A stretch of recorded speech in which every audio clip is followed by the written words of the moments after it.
Dearly beloved, we are gathered here today to mourn the loss of Manga Barista. It has been 30 days since his last upload, so by the YouTube laws, he is now presumed dead. May he rest in black and white peace.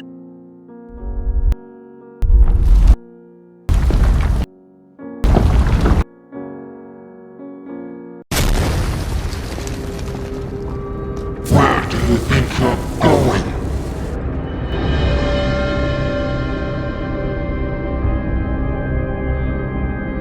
What's the hurry?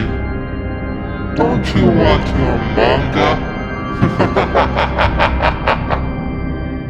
Today's specimen is called Yomi no Tsugai, or Demons of the Shadow Realm. Now that's what I call an Xbox username. A manga by the author of Fullmetal Alchemist. You can tell from the art style. I actually never knew this manga existed until a couple of days ago, when I was looking at the contestants for the next manga awards. I read the description, and it piqued my curiosity. Anyway, so I decided to just read the first chapter, and if it's good, I'll read the rest later, like I usually do. I ended up reading all the available chapters in one sitting. So, it's safe to say that this manga has me hooked. This manga has easily become one of my top 10 manga of all time. It is unbelievably good and above all, fun. Now first, let me tell you the story. In an old village in the mountains, a woman is giving birth at dawn. Just like how the old lady is telling the woman to hold it in. Bitch, she's not taking a dump, she's giving birth. What do you expect her to do? Open up the task manager and abort mission? Anyway, the woman ended up safely giving birth to a healthy twin, a boy and a girl, separated by day and night. The story begins 16 years later. Yuru became a hunter, and Asa has duties that require her to be in a cell. And it seems that their parents have left the village. Meaning, Yuru only has Asa left, so he makes sure to protect her. They only have each other left. The day seemed peaceful, but that peace was broken. When the village was attacked by a group armed with guns and mysterious powers. Their target is Yuru. Among all the death and chaos, Yuru made a beeline for his sister, but he was too late. She was attacked by a girl that claimed to be the real Asa. She said that she's here to get him and kill everyone else in the village. But of course, Yuru didn't believe her. He was then saved by a man named Dera, who then instructed Yuru on how to summon the guardian deities of the village, also known as Tsugai or Daemons, as his servants. And with their help, they managed to drive away the attackers. Then they head down the mountain in case someone decides to attack the village again. Now Yuru is plunged into a strange and dangerous world, with too many questions flying in his head. Who were those people that attacked the village? Who was the girl that claimed to be his sister? What are the Tsugai? Why is the world down the mountain so different from the village? And why is everyone trying to get their hands on him and his sister? Well, only one way to find out.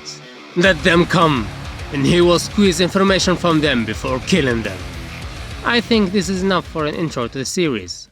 In this manga, people make contracts with Tsugai and become their masters. Almost all fights in this manga involve Tsugai.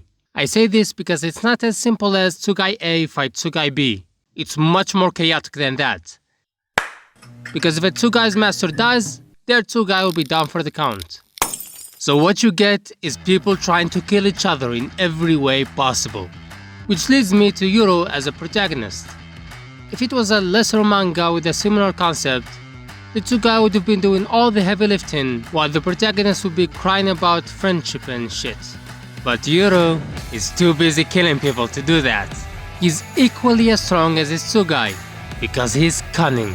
He makes traps, he stalks his prey, and he snipes it from a distance. After all, he is a hunter. This was made clearer when they were later talking about his encounter with God, when they realized he was literally hunting her like an animal. We do find out later how did he become so good at killing people. I'm not gonna spoil it for you, but it's safe to say that Yuru is one protagonist you don't wanna mess with. As for Asa, I like how despite her looking like this, the only thing that goes on in her brain is her brother. It's hilarious. If you like Fullmetal Alchemist, then you'll love this manga, because it has the three things that I think make Fullmetal Alchemist so good, which are the flow of the story, the characters, and the overall atmosphere.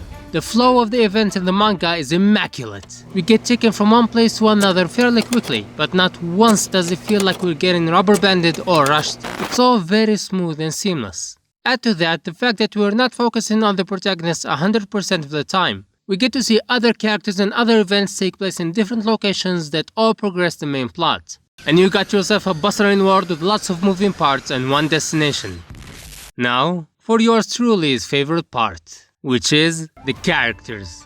For me, characters make or break the story, which is why I like this manga so much. Because there is literally no character I dislike in this manga so far. All of them are fun to watch. From Yuru with his ignorance upon technology and absolute gun-ho ruthlessness, to every other character and their personalities. And especially the different Tsugai. It's really fun seeing new Tsugai and their different abilities.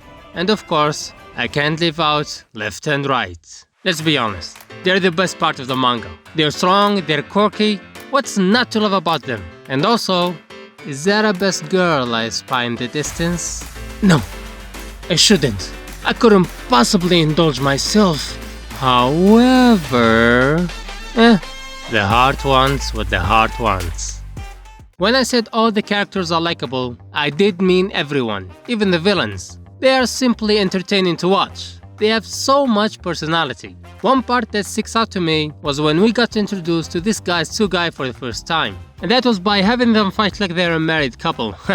Which leads me to the final part, which is the overall atmosphere and vibe. The manga has a very good balance between seriousness and lightheartedness. The character interactions are fun and the comedy is pretty good. Now I want to talk about an amazing detail that I found recently. This relates to a massive spoiler, so if you haven't read chapter 18, the video is over for you. Take a hike. As for the rest of you, let's continue. In the latest chapter, we discovered that Danji was a Tsugai all along. Yuru discovered this by noticing that Tsugai don't cast shadows, and neither did Danji. That was quite the revelation. At first I was like, oh, that's cool, then moved on. But later in the day, it clicked in my head. They couldn't have possibly.